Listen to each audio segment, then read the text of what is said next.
নারায়ণগঞ্জ মহানগরীর যানজট নিরসনে লাইসেন্সবিহীন অটোরিকশা বন্ধে বুধবার নগরীর ৩টি স্থানে অভিযান চালায় নারায়ণগঞ্জ সিটি কর্পোরেশন। ৩৮টি লাইসেন্সবিহীন অটোরিকশা আটক ও জরিমানা করা হয়। তবে প্রতিবন্ধী চালক সহ অনেককে সতর্ক করে ছেড়ে দেওয়া হয়। এ সময় অভিযান পরিচালনাকারী টিমের সুপারভাইজার জানায়, আমার নাম নাদিম মাহমুদ, আমি যানজট নিরসন কর্মী সুপারভাইজার, সেটা সিটি কর্পোরেশনের আওতায় মালিক সমিতির আন্ডারে।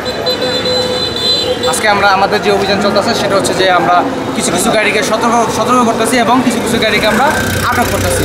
আটকের মাধ্যমে হচ্ছে যে তারা জরিমানা দিতেছে, জরিমানা দিয়ে তাদের প্লেট রিনিউ করতেছে বা প্লেট নেওয়ার তারা ইচ্ছা পোষণ করতেছে। এতে করে হচ্ছে যে আমাদের এই নারায়ণগঞ্জ শহরে যানজটের যে একটা ঝামেলা, আশা করি আমরা অনেকটাই এখান থেকে সুফল লাভ করি। এই অভিযানটা আমাদের আজকে সারাদিনে 3টা স্পটে চলছে। একটা হচ্ছে কালীবাজার ব্যাংকের মোড়, একটা হচ্ছে কালীবাজার আপনার এই মাজারের সামনে, আর একটা হচ্ছে এই সিটি কর্পোরেশনের সামনে।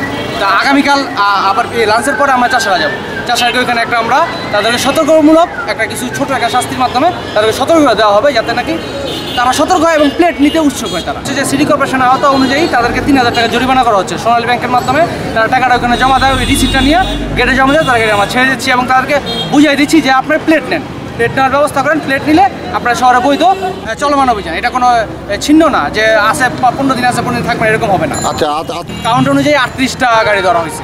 আমরা প্রতিবন্ধীদের স্যাক্রিফাইস করতেছি, প্রতিবন্ধী যারা শারীরিক প্রতিবন্ধী, যাদের পা নাই, অক্ষম, যারা কাজ করতে পারেন, তাদেরকে আমরা স্যাক্রিফাইস করতেছি এবং তাদেরকেও বুঝাচ্ছি যে আপনারাও প্লেট নেন, আপনারা প্লেটের আওতায়, প্লেটের বাইরে না। সিটি কর্পোরেশন থেকে আমাদেরকে অর্ডার দেওয়া হয়েছে যে প্রতিবন্ধী পাইলে, যারা প্রতিবন্ধী আছে, যাদের কার্ড আছে সরকারি, তাদেরকে আপনারা ছেড়ে দিবেন, তাদেরকে বুঝিয়ে দিবেন যাতে তারা কার্ড নেয়। Report Shahjahan Chowdhury, NN TV, Narayanganj.